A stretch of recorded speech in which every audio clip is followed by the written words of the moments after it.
Welcome to the deep dive. I want you to start by just imagining a photograph. Okay, setting the scene. Yeah, so front and center in this image is a blonde woman, and the expression on her face is just, it's impossible to pin down. Like, you can't quite read it. I know the exact image you're talking about from the source material. It's striking. Right. And behind her, there's this fading American flag, but the most important detail is what she's holding. The two spheres. Exactly. In her outstretched hands, she's balancing these two glowing spheres. And it almost looks like she's weighing two entirely different universes against each other. It really does feel like a heavy choice she's making. Yeah. So in this sphere, in her left hand, you see this globe, a peace sign, a rainbow, a raised fist, a vibrant heart. There's like a butterfly and clovers. It's just chaotic and spontaneous. Bursting with raw lived experience, right? Totally. But then in the sphere in her right hand, the energy is completely different. It has this heavy golden shield. And inside that shield, it's a whole different world. Yeah, there's a church, a factory with smoke billowing out, a family holding hands in a tight little circle, and a flag. It's ordered. It's structured. It's deeply rooted in tradition. And, looking at that image, you immediately realize that those two spheres, they just cannot occupy the same space without colliding. They really can't. The tension between them is just palpable. It is. And I was staring at this image and I realized this isn't just, a piece of surreal art. It's a mirror. A mirror for all of us, yeah. Right. Like if you are listening to this right now, if you're someone who's just trying to navigate this incredibly noisy, complex world without completely losing your mind, you are holding those exact same spheres. We all are, every single day. You're constantly trying to balance your desperate need to be entirely unapologetically yourself with this equally desperate need to, well, belong to something bigger. It's the ultimate human tightrope walk. And the figure in that image, the woman holding the spheres, she actually represents a specific persona from our research, a psychological composite named Addy. Addy, right. And Addy is fascinating. She really is. She embodies this contradiction that I think we all recognize on a visceral level.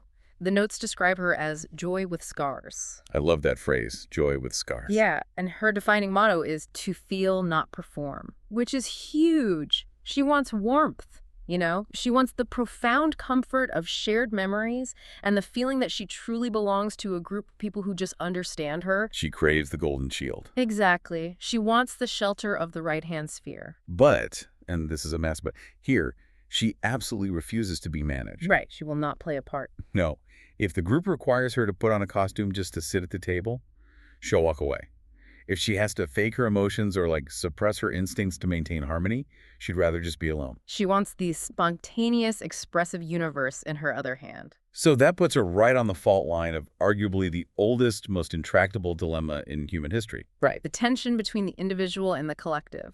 Exactly. Every single day, whether we realize it or not, we're negotiating this exact boundary. How much of myself do I have to give up to keep my relationships, my community, or my society functioning? It's such a terrifyingly relatable question. Yeah. How do we live together without losing ourselves? Because usually when we talk about politics or society, it feels like a dry lecture. Oh, totally. We talk about policies and tax brackets like we're analyzing a broken bone on an X-ray. Broken or not broken, clean lines. But the reality of human sociology is nothing like an X-ray. It's murky. The structures that govern how we live together are built entirely out of psychological compromises. So to really understand why our societies constantly feel like they are just tearing themselves apart, we have to start at the root. We have to look at those two glowing spheres. And we have to understand why both of them are so deeply, fundamentally appealing to the human heart. Nobody adopts a worldview because they want to be the villain, right? Right. They adopt it because it answers this agonizing emotional need. Precisely. So let's start with the sphere representing the individual. The psychological drive for individualism is often, it's born out of suffocation. Suffocation, wow. Yeah, it's the instinct that kicks in when you've been told to quiet down, to stop being difficult, or to just conform to the group's expectations for the sake of peace. The research uses this brilliant analogy that I haven't been able to stop thinking about. It says individualism feels like oxygen. Oxygen, yes. That's exactly it. Like if you've ever been in an environment, maybe it's a rigid family dynamic or a highly corporate workplace where you have to constantly edit your thoughts to avoid friction escaping that feels like breaking the surface of the water after holding your breath for way too long. It's the sheer dignity of standing up and saying, I am not here merely to be absorbed into a crowd. I am a distinct entity. Yes. And if we look at the mechanics of how that emotional need translates into societal structures, we see the foundation of liberal rights. Think about the architecture of the United States Bill of Rights, for example. Okay, let's unpack that. The First Amendment protecting freedom of speech, religion, assembly, it's not just some philosophical declaration. It's a highly engineered legal mechanism. Designed specifically to throw sand in the gears of collective power. Exactly. It creates an absolute boundary that says no matter how large the majority is, no matter how desperately the group wants consensus, the state cannot cross this line. It protects the dissenting conscience. It institutionalizes the right to say no. Which is incredibly powerful. The right to dissent is the engine of all originality. But here's where I get tripped up. Okay, where? If individualism is oxygen, why isn't it enough? Like, why do we see this massive recurring backlash against pure, unchecked individualism? Well, because oxygen alone cannot keep you warm.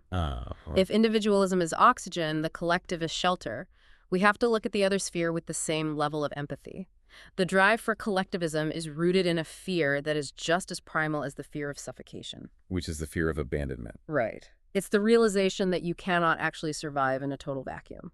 People gravitate toward collectivist frameworks because they've seen the incredibly dark side of pure freedom. Think about what structural freedom looks like when it's stripped of all social obligation.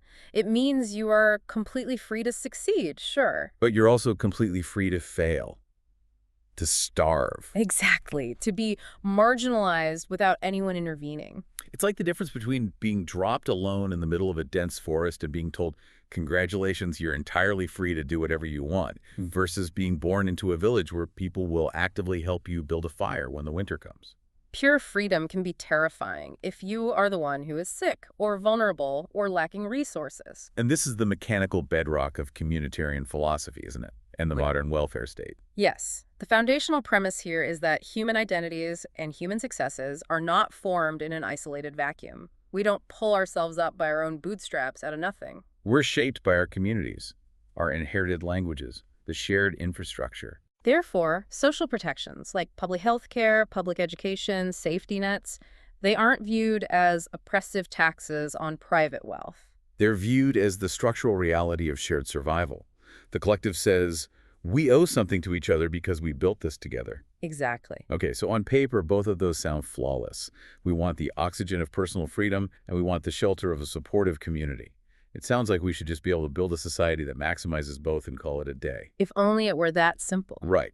So why is this a dilemma? Where does the machinery actually break down? It breaks down because every single system, when pushed to its logical extreme, begins to produce the very poison it was originally designed to cure. We have to examine the hidden shadow sides of both impulses. Let's start with the shadow side of the individual. Our research introduces this deeply unsettling concept called the hotel analogy. Oh, this one hit me hard. It argues that individualism always starts as a grand project of liberation, but over time, it slowly decays into social isolation. To understand the mechanics of this decay, just consider how extreme individualism alters the way we view our obligations. If society treats every single person merely as a self-owning, independent unit whose only goal is personal fulfillment, then all relationships become purely transactional. Exactly. We stay in communities or marriages or jobs only as long as they serve our immediate personal growth. The moment they require difficult, unrewarding sacrifice, we feel justified in leaving. Hence the hotel analogy. Society stops feeling like a home and starts feeling like a massive, sprawling hotel. You check in, you pay your taxes, which are essentially just your room rate. You expect the Wi-Fi to be fast, the roads to be paved, the garbage to be collected by the staff, but you don't feel like you belong to the building. Right. If a pipe bursts in the hallway of a hotel, you don't grab a wrench and start fixing it yourself. No way. You just complain to management, or you pack your bags and move to a better hotel. And that is a fatal structural vulnerability for a society. People living under extreme individualism still desperately need massive social goods. They need social trust, functioning institutions, safe neighborhoods, a shared reality. But because they've adopted the mindset of a consumer rather than a citizen, They stop feeling personally responsible for maintaining those exact structures. They want the benefits of the collective without paying the friction tax of participation. Which leads us to the first of our twin shadow questions for today. When does self-expression become abandonment? At what point does your absolute right to be entirely unapologetically yourself mean you have simply abandoned your duty to the people around you? It's a sobering question. But the pendulum swings both ways, so we have to look at the inverse shadow. What happens when the collective impulse goes too far? The collective starts as shelter. It starts as compassion. But it almost imperceptibly hardens into a cage. A community that desperately prioritizes unity and mutual support will inevitably face the temptation to define exactly which differences are acceptable and which are, quote-unquote, disruptive. And the mechanism of control here is rarely, a dictator passing a draconian law. It's much more subtle. The language used by an overbearing collective always sounds incredibly noble. Always. The demands for conformity are cloaked in terms like maintaining harmony or protecting social order or ensuring a safe environment for everyone. But beneath those noble words is a quiet, atmospheric pressure. There's a quote from the source material that really stopped me in my tracks. It says, "A collective does not merely include, it also normalizes." That is the crucial mechanism. The hidden cost of extreme collectivism is self-censorship. It's the realization that to remain safely inside the shelter, you must carefully edit the parts of yourself that cause friction. You learn to read the room, to swallow your dissenting opinions, laugh at jokes you don't find funny, or adhere to behavioral scripts you don't actually believe in. All because the social cost of disrupting the harmony is just too high. Which brings us to the second shadow question. When does community become conformity? When does the warm embrace of belonging become a stranglehold on your actual identity? And the fear of that exact stranglehold leads us directly into what is perhaps the most provocative, challenging paradox in all of our research today. This one is wild. It is a direct structural challenge to the modern, almost universally accepted ideal of pure inclusivity. Wait, I really want to challenge this before we even get into it. Yeah. Because on its face, the idea that inclusivity could be a problem sounds completely backward. It does. Empathy drives us to want spaces where absolutely everyone is welcome, where no one feels marginalized. Yeah. How can trying to include everyone possibly lead to anything negative? It sounds counterintuitive because we view inclusion entirely as a moral virtue. But if we strip away the moral sentiment and look purely at the sociological architecture of human group dynamics, we run into a tragic mathematical trade-off. Okay, what's the trade-off? The research states it bluntly. The more you try to include everyone, the more someone has to suppress themselves. I'm going to need you to walk me through the actual mechanics of that. Yeah. How does inclusion cause suppression? It operates as an unavoidable chain reaction. Let's break it down step by step. Step 1. For inclusion to exist, you must have a shared environment, a place where these diverse people interact. Right. Step 2. A shared environment inherently requires rules, or at least established social norms, to minimize the inevitable conflict that arises when different people interact. Makes sense. Step 3.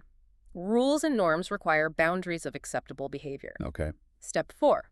The moment you draw a boundary to make a space safe or welcoming, you have inherently excluded any behavior that crosses that boundary. Okay, let's pull this out of the abstract and apply it. The research uses a micro-level example of a friend group, and I think it perfectly illustrates the trap. Go for it. Imagine you have a small circle of friends. Inside this group, you have one friend who is incredibly blunt. They're brutally honest, they speak their mind without a filter, and they value absolute truth over politeness. Okay, we all know someone like that. Exactly. Now imagine you have another friend in that exact same circle who is highly sensitive. They process things deeply, they value emotional care, and they are easily hurt by sharp or direct language. Now, introduce the modern ideal of pure, frictionless inclusion to that exact scenario. The group's stated goal is that both of these people must feel entirely comfortable, safe, and welcome at all times. But logically, that is impossible. You cannot maximize the blunt friend's diversity of expression and maximize the sensitive friend's comfort at the exact same time. No, if they occupy the same space, they will collide. So to maintain the illusion of pure inclusion, someone absolutely must bend. Precisely. The blunt person must constantly police their own language, suppressing their natural way of communicating to avoid causing offense. Or the sensitive person must build up emotional calluses, suppressing their natural reactions to tolerate the bluntness. And if neither is willing to suppress their authentic self, the friction will eventually tear the group apart. So, in the name of including everyone, the group has actually demanded that its members perform a sanitized version of themselves. But let's scale this up, because this isn't just about awkward dinner parties. What happens when this exact dynamic is institutionalized? That is where the structural impact becomes profound. Take that exact same tension between the blunt and sensitive friend and apply it to a massive corporate HR department or the administrative policies of a major university campus. Oh, wow. Okay. When an institution adopts pure inclusion and zero friction as its highest operational goals, it inevitably codifies speech codes and behavioral mandates. Because the institution cannot tolerate the messiness of actual human collision. Exactly. The institution acts as the ultimate collective to ensure that the most sensitive members never experience discomfort, which the institution now defines as a failure of inclusion. It creates a highly managed environment. And what happens to the blunt people? The blunt, eccentric, or dissenting employees are subtly or overtly marginalized. The institution successfully eliminates the friction, but it does so by enforcing a massive, invisible tax of structural suppression. The environment doesn't actually include diverse individuals. It includes a very specific, heavily edited version of individuals who have learned how to peacefully coexist within the mandated script. That is a staggering realization. The real question we should be asking about our institutions isn't who is allowed in the building. The real question is what version of yourself is allowed to exist once you are inside. And this brings us to the psychological trap that the research calls tunnel vision. Because this trade-off is so painful, most people simply refuse to look at it, right? Right. Instead, they retreat into ideological blind spots, fixating entirely on the dangers of one side while completely ignoring the dangers of the other. Let's map out these blind spots, starting with the individualist. The person who prioritizes pure freedom develops a very specific tunnel vision. They do. They begin to see every single social demand, every tax, every community obligation as a literal assault on their authenticity. When they look at history, they only see the story of mindless, tyrannical crowds crushing unique, brilliant geniuses. Their ultimate fear is being swallowed whole by the mob. But their blind spot is massive to the point of delusion. How so? In their crusade for absolute autonomy, they fail to recognize that they are standing on a mountain of inherited social goods that they did not build. The highways they drive on. The complex language they use to articulate their independence, the legal justice systems that formally protect their right to rebel, the underlying social trust that allows them to buy food without fear of being robbed. They rely completely on the collective infrastructure. They mistake their dependence on society for weakness, and they begin to view basic reciprocal obligations as tyranny. Right, they want to be a lone wolf, but they forget that wolves actually survive by hunting in highly organized packs. Exact. Now flip it over. What is the collectivist tunnel vision? The collectivists become so hyperfixated on the shelter that they become terrified of the wind. This person sees any personal refusal to conform as an act of sheer destructive selfishness. They view history entirely as a struggle, where powerful, privileged individuals hide behind words like freedom and merit to exploit the vulnerable group. Their ultimate driving fear is social collapse and inequality. And what is the danger in that? I mean, it sounds like they just really care about people. The danger is that in their desperate, empathetic drive to maintain absolute harmony and protect the group from any potential harm, they slowly begin to treat all forms of dissent, questioning, or unscripted expression as a betrayal. Oh, I see. They lose the ability to distinguish between actual malice and just necessary friction. Yes, they mistake forced conformity for genuine virtue, and they mistake terrified silence for peace. In their quest to protect the marginalized, they slowly erase the authenticity of everyone inside the walls. So both tunnel visions ultimately lead to a form of destruction. Isolation on one side, suffocation on the other. How do we break out of this? The framework points to what it calls the holistic vision. It is a synthesis that requires holding two contradictory truths at the same time. Rights without belonging become brittle and hollow, but belonging without rights becomes dangerous and oppressive. The individual needs the collective just to have an arena to exist in, to have a language to speak. But the collective absolutely needs the chaotic energy of the individual, or else it just calcifies into a mindless, repetitive machine. Exactly. Belonging will always cost you a piece of your autonomy, and freedom will always risk a degree of your security. The maturity of a society or a person is not found in picking one side once and for all. It is found in the dynamic skill of knowing when it is time to bend to the group, and when it is absolutely vital to plant your feet and stand alone. Spot on. I love that. Belonging will always cost you. Freedom will always risk you.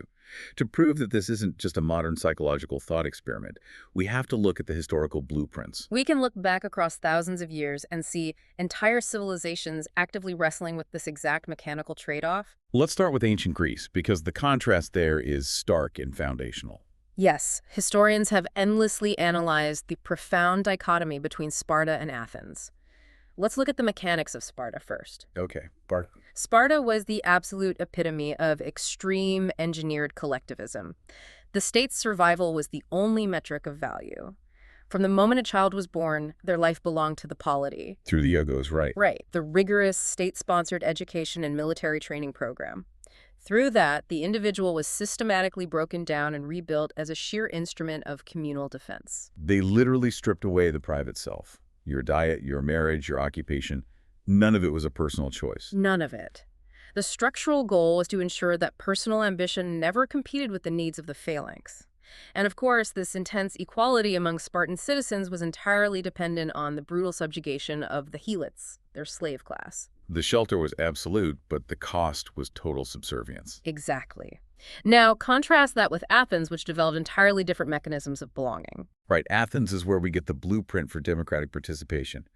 But how did they actually build that structurally? How did they invent the idea of the individual having political standing? It was a mechanical shift in how identity was defined, largely driven by the reforms of Cleisthenes around 508 BC. Before Cleisthenes, your power and identity in Athens were tied entirely to your bloodline, your aristocratic clan, or your local tribe. So you were just an extension of your family collective. Your destiny was determined by who your grandfather was. Exactly. What Cleisthenes did was structurally brilliant. He broke the power of the 4 traditional blood tribes by creating 10 entirely new, artificial tribes. Wait, really? How did he do that? He based membership in these new tribes on geographic units called demes, essentially local civic neighborhoods.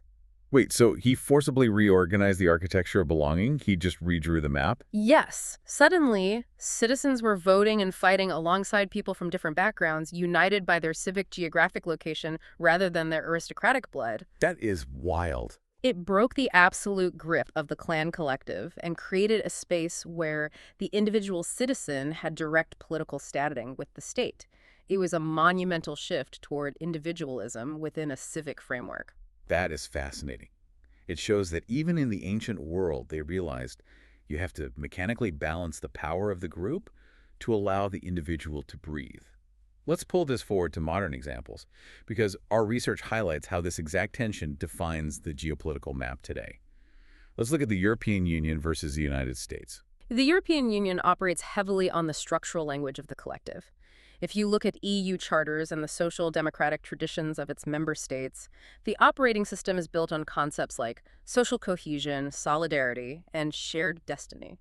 They view the extreme fluctuations of pure free market capitalism as deeply destabilizing to the human community. Therefore, they prioritize massive coordinated systems of public protection, universal healthcare, extensive labor protections, and robust safety nets. They intentionally sacrifice a degree of rapid, chaotic economic growth, the kind driven by unbridled individualism, in order to guarantee a higher baseline of collective security for the average citizen. Precisely. And then the research contrasts this with a system like Singapore, which takes the priority of harmony to an even more explicit level. Right. Singapore is a highly diverse nation that has experienced severe ethnic and religious riots in its past. To ensure survival, the state consciously and structurally prioritizes the collective over the individual. How do they actually enforce that? What does the machinery look like? They manage the environment meticulously. For example, their public housing system implements strict ethnic integration policies to ensure that no single ethnic group forms an isolated enclave. Oh, wow. They actively manage and limit certain forms of public speech that could incite racial or religious friction. The results are undeniable: incredible economic stability, high social trust, and virtually no violent social fracture. But the shadow side is there, right? The Yeah. atmospheric pressure. Yes. The cost of that pristine stability is a highly paternalistic state, where individual political dissent and spontaneous disruptive expression are heavily curtailed. You trade the oxygen of uninhibited expression for the absolute security of the shelter. Which brings us to the United States. And the U.S. is such a wild case study because, as the text notes, It doesn't comfortably sit on either side of the spectrum. It has both instincts violently warring within its own DNA. The United States is an ongoing, real-time experiment in this exact tension. At its founding, the DNA was fiercely individualistic. The Bill of Rights is a monument to the fear of concentrated power. The frontier mentality glorified the self-reliant pioneer who needed nothing from the state. Leave me alone to build my own life? But that didn't last as the sole operating system, did it? No, because pure individualism eventually collides with the reality of systemic vulnerability. The massive structural shift toward the collective in the U.S. occurred during the Great Depression with Franklin D. Roosevelt's New Deal. Walk me through the mechanics of that shift. Why did the oxygen suddenly fail? Well, during the Depression, the sheer scale of the economic collapse proved that rugged individualism was mathematically insufficient.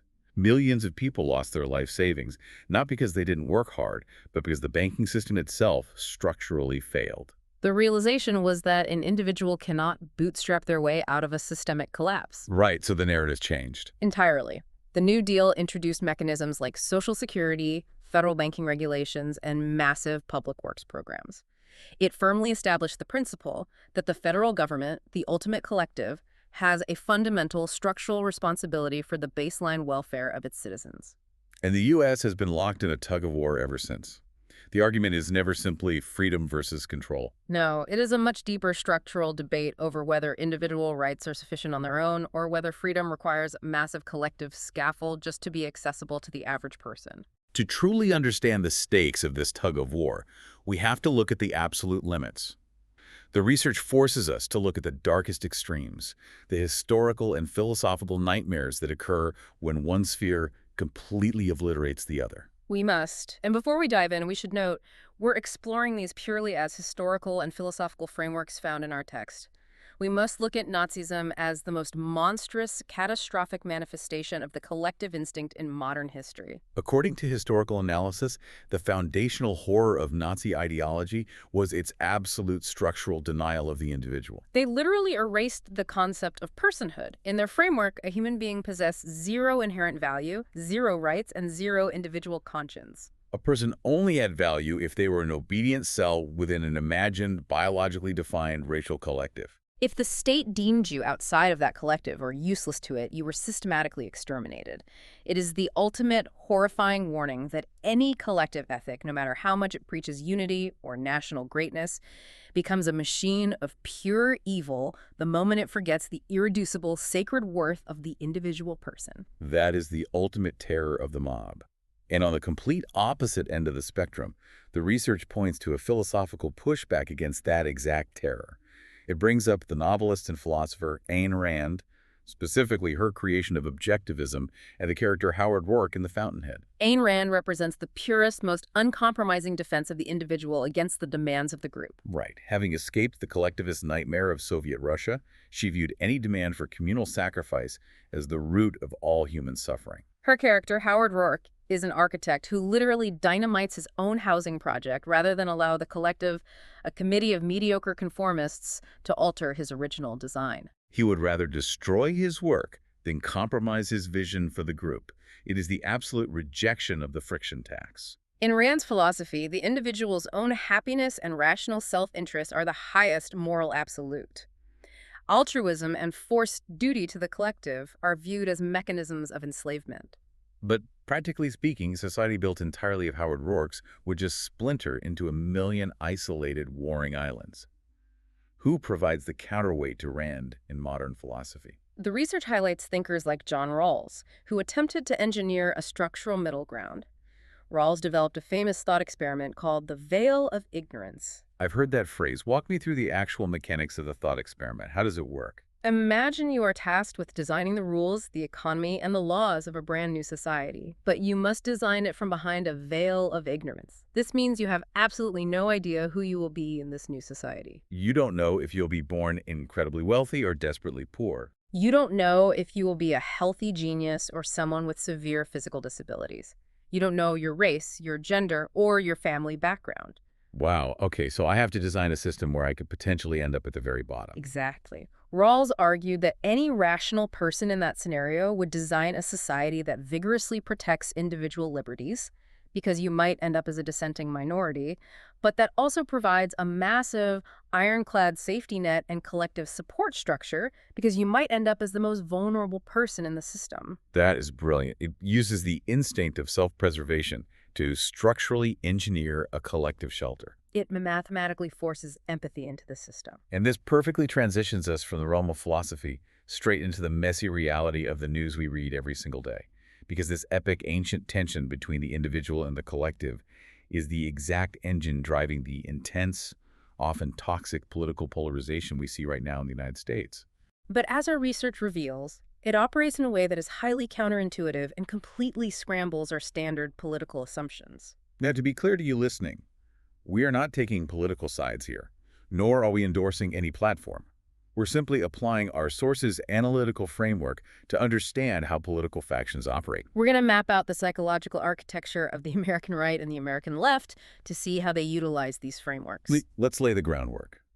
On the surface level, the common assumption is that the political right, the Republican side, leans purely individual. Their rhetoric emphasizes free markets, deregulation, and personal responsibility. Keep the government out of my business, let me build my life. And conversely, the political left, the Democratic side, leans heavily collective. Their rhetoric emphasizes systemic reform, social safety nets, and group protections. We need a strong system to ensure no one falls through the cracks. That is the standard binary. But when you look closer at the actual mechanics of their policy priorities, you discover a massive structural inconsistency. The boundaries are incredibly porous, and the factions actually swap their core philosophies, depending entirely on the topic at hand. Here's where it gets really interesting. It's the great political flip-flop. Watch what happens when the conversation shifts away from economics and moves towards social and cultural issues. Suddenly, the right becomes intensely, fiercely collectivist. When the topic is national identity, patriotism, traditional family structures, or law and order, the right demands strict adherence to a shared collective norm. They argue that a society cannot function without a unified moral and cultural center. They want to use the power of the state to protect the shape of the shelter. And in the exact same moment, the left completely abandons its collectivist instincts and becomes radically individualistic. When the topic shifts to personal identity, sexual orientation, gender expression, or civil liberties, the left demands absolute unfettered autonomy. Their rhetoric mirrors the libertarian economic arguments of the right, but applied to the body and the mind. The state and society have absolutely no right to interfere with how I express my true self. They demand the oxygen of complete self-determination. It is wild. They are constantly crossing over each other. The right fights to protect economic and lifestyle independence from the collective, but enforces cultural conformity. And the left fights to protect expressive and identity independence from the collective, but enforces economic and linguistic conformity. They are both trying to protect the individual, and they are both trying to enforce the collective, just in entirely different domains. Which brings us to the most critical analytical question. If both sides ultimately believe that freedom is essential, and both sides fundamentally believe that human beings matter, why is the polarization so absolute? Why does every disagreement feel like a battle for survival? The research isolates the core mechanism driving the toxicity. They are using completely different, mutually exclusive definitions of the word harm. This is the Rosetta Stone for understanding modern political conflict. For the political right, harm is structurally defined as restriction. It is the loss of autonomy, the imposition of bureaucratic rules, the heavy hand of the state mandating how you live, work, or raise your children. To them, the greatest threat to human flourishing is a collective that overreaches. Therefore, they feel absolute moral justification in fighting against regulation and control. But for the political left, the structural definition of harm is inequality and exclusion. Harm is when a vulnerable person is marginalized by an unfair system. Harm is when the playing field is heavily tilted. To them, the greatest threat to human flourishing is an unfeeling system that allows individuals to be crushed. Therefore, they feel absolute moral justification in fighting to dismantle unequal structures and enforce fairness.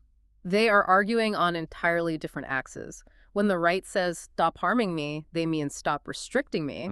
When the left says stop harming people, they mean stop excluding people. They're screaming past each other in completely different languages. But beneath all the anger and the screaming, the research points out a shared vulnerability that I think is deeply humanizing.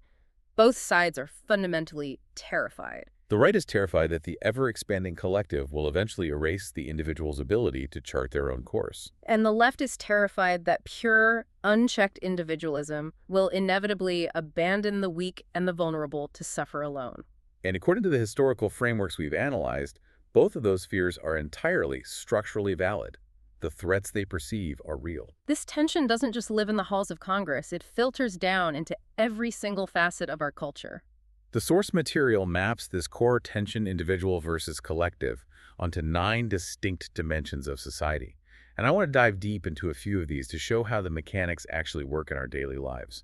Let's begin with security versus privacy. This is a massive structural conflict in the modern digital age. Security is the ultimate collective impulse, the drive to protect the group from terrorism, crime, or systemic threats. But security mechanically requires visibility. To protect the group, the state must be able to see what individuals are doing. Privacy, however, is the ultimate individual impulse. It requires opacity. It is the right to remain unseen, unmonitored, and autonomous. Let's use a real-world example of how this trade-off actually functions. Think about the debate over smartphones and end-to-end encryption. Right, you have massive tech companies building messaging apps where only the sender and the receiver can read the messages. The encryption is unbreakable. Law enforcement agencies, representing the collective desire for security, frequently demand that tech companies build back doors into the encryption. They argue, we need to be able to read these messages to stop criminals, terrorists, or human traffickers. The collective is in danger. But the tech companies, representing the individualist desire for privacy, refuse. Because structurally, you cannot build a backdoor just for the good guys. The mechanics of encryption dictate that a vulnerability for one is a vulnerability for all. If the state can see everything, the individual's autonomy is completely compromised. You have to choose. Do we want the absolute safety of visibility or the absolute freedom of opacity? You cannot have both simultaneously. That perfectly illustrates the trade-off. Let's look at another dimension: globalism versus nationalism.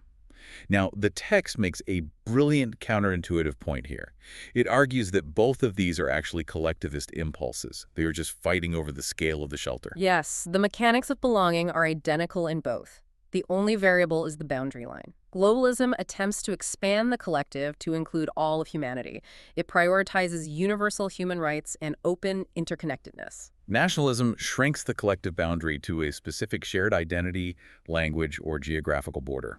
It prioritizes the stability and loyalty of the immediate group. The conflict isn't about whether we should belong to a group. The conflict is an agonizing negotiation over who counts as us. Let's tackle what is probably the most difficult dimension to navigate: equality versus merit. Equality is the collective desire to ensure fair, level outcomes for everyone in the system. Merit is the individual desire to be recognized and rewarded proportionally based on personal ability, effort, and talent. And the research forces us to confront a very hard mathematical truth here. The structural truth is that if a system truly wants to enforce equal outcomes across a diverse population, it absolutely must suppress the expressions of individual advantage. I wrestle with this one because it feels terrible to admit that achieving equality might require holding people back. It is uncomfortable, but let's look at the mechanics using a simple, localized analogy. Imagine a classroom where the teacher, representing the collective, decides that true fairness means every single student must receive exactly a B grade, regardless of their varying reading levels or study habits. To achieve that equal outcome, the teacher must artificially raise the grades of the struggling students, which is the compassionate shelter, but they must also artificially lower the grades or remove the extra credit opportunities of the highly gifted students. Structurally, you cannot flatten a curve without pressing down on the top. So you literally cannot have pure, guaranteed equality of outcome and pure, unbridled reward for individual merit at the exact same time. The system forces a trade-off. Precisely. And we see this exact same structural conflict in tradition versus progress. Tradition is the collective memory of a society. It says, you earn your belonging by adhering to the established rules and continuing our shared story. Progress is the engine of individual expression. It says, you earn your belonging by challenging the old rules, rewriting the story, and evolving beyond our inherited limitations. The meta-realization here, when you zoom out and look at all these dimensions, security versus privacy, equality versus merit, tradition versus progress, is staggering. They are not actually separate debates. They're all manifestations of the exact same fundamental mechanical question. In any given moment, how much should the individual be required to bend to the system versus how much of this is to be forced to bend to accommodate the individual. Which brings this entire deep dive directly to you, the listener. We have analyzed the mechanics of empires, the psychology of political parties, and the blind spots of modern institutions. But at the end of the day, you still have to wake up tomorrow and navigate your workplace, your family, and your community. If every single system demands a trade-off, how do you avoid breaking? How do you avoid the tunnel vision? The research provides a profoundly useful metaphor for conceptualizing this balance, and then it offers a functional four-step framework for diagnosing the health of the systems you inhabit. Let's start with a metaphor, because I absolutely love this.